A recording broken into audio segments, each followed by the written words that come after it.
Why do humans love puzzles?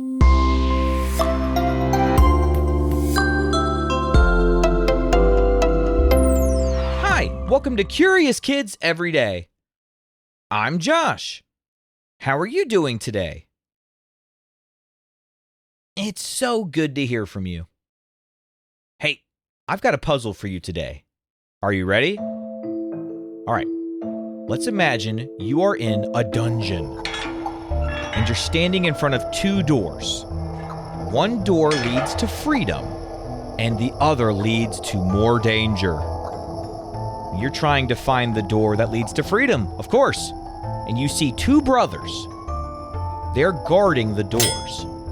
One brother always tells the truth and the other brother always lies. But you don't know which brother is which, and you don't know which door leads to freedom. So here's the twist. You can only ask one question to one brother.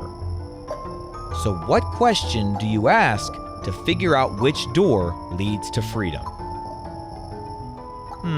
Let's think about this. So we don't know which door leads to freedom, and we don't know which brother is telling the truth and which one is lying. Could we ask, are you telling me the truth? No, but both brothers would say yes. The truthful brother would tell you the truth, and the lying brother would lie and say he was telling the truth. So that doesn't help us. And even if we know which brother is which, we only get one question, and we can only ask one of them. So the question has to be something about the doors. What could it be? I'll tell you what, I want you to think about this while you listen to today's episode. And I'll tell you the answer at the end, okay? Oh, your interest is piqued right now, isn't it? What is it about puzzles that we love so much? Puzzles can be all kinds of different things. It can be a riddle like the one I just told you, or it can be a bunch of puzzle pieces on the floor and you're trying to put them all together. But they're all kind of the same in a way, aren't they? You're trying to take all the clues in front of you and make a clear picture. In the puzzle I just shared with you, even if it didn't seem like it, I gave you all the pieces you need to solve the puzzle. You just have to figure it out. Our brains love solving puzzles. I love puzzles. Any kind of puzzle. Do you like puzzles too? Why do you think humans love puzzles so much? Well, let's talk about it today. Your brain is always trying to understand the world. It looks for patterns, it notices clues, it tries to figure out what belongs together. So, for example, when you hear this sound, what else might you notice soon?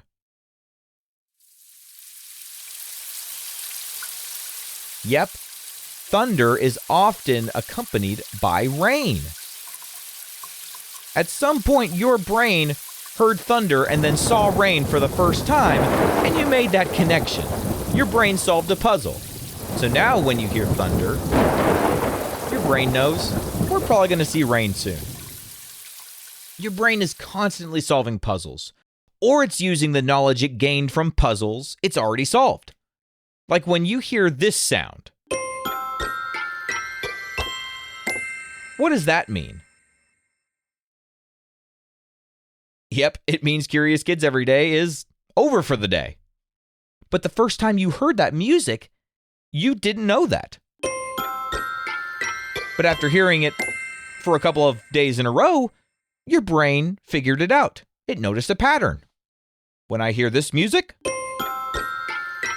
the show I'm listening to is over. Did you know that that's actually why I have that music there? I wanted to have a way for all the families who listen to know that one episode is ending and maybe another one is about to start. That's one of the reasons puzzles can feel so fun. They give your brain a challenge that's hard enough to be interesting, but not so hard that you have no idea where to begin. Have you ever done a puzzle that felt so hard that You had no idea where to start? Or a puzzle that was so easy, it kind of felt boring? The best puzzles aren't frustrating or boring. They're challenging. They give your brain a little workout. Puzzles also feel good because they give you a clear goal. With a jigsaw puzzle, the goal is to make the picture. With a riddle, the goal is to find the answer. Aha! With a maze, the goal is to find a path. Your brain can focus on one problem and keep testing ideas, which it enjoys doing. Here, I'll give you a riddle right now. All right, listen to this. I speak without a mouth, and I hear without ears. What am I? I speak without a mouth. Okay, so it has to be something that makes noise, but without talking. And it says I speak without a mouth. So it actually says words, but without a mouth. So it's not a person or an animal. It must be an object or related to an object in some way. Okay, and what's the other clue we got? I hear without ears. So it's something that makes sound and listens. What kind of object could that be? Maybe it has something to do with sound waves? Is it a wall? Sound waves bounce off a wall? So when something creates an echo, that means the sound waves are bouncing off of something like a wall and then bouncing it back to your ears. An echo hears your voice and speaks it back to you. Oh, it's echo. The answer is an echo. Now, did you feel that little click in your brain when we solved the riddle? It felt good to solve the riddle, didn't it? Did you know that good feeling has a name? See, when you solve a puzzle, your brain feels like it got a reward. And that reward is a brain chemical called dopamine. And when you solve a puzzle, that chemical, dopamine, can be triggered.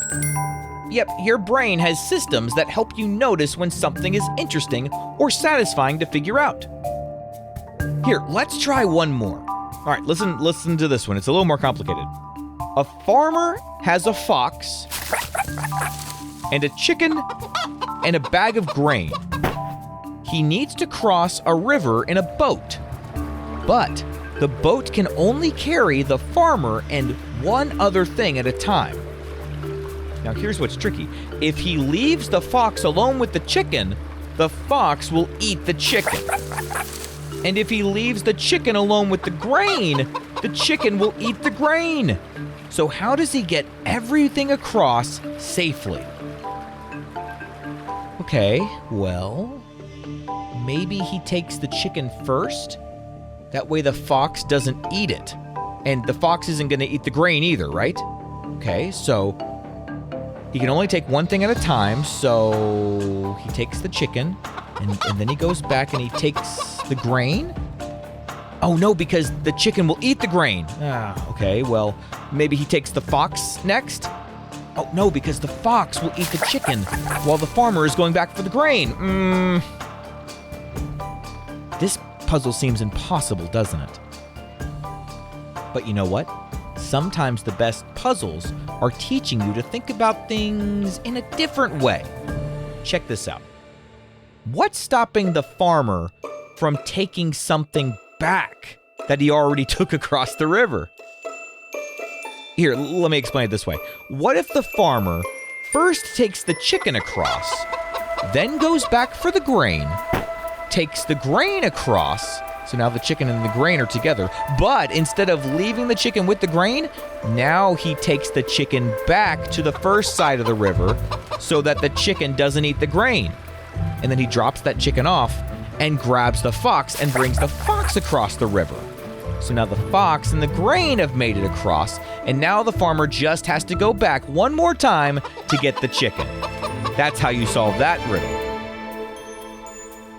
Do you see how that puzzle was challenging us to think about things in a different way? We assumed we could only take the chicken and the fox and the grain one way, but the solution presented itself when we realized we could take the objects back. Some puzzles have been around for thousands of years. People from different cultures and eras of world history have all enjoyed challenging their brains to learn new things with puzzles. So, what is your favorite puzzle? Okay, let's have a quick quiz. What brain chemical can be involved in motivation and learning and attention and reward?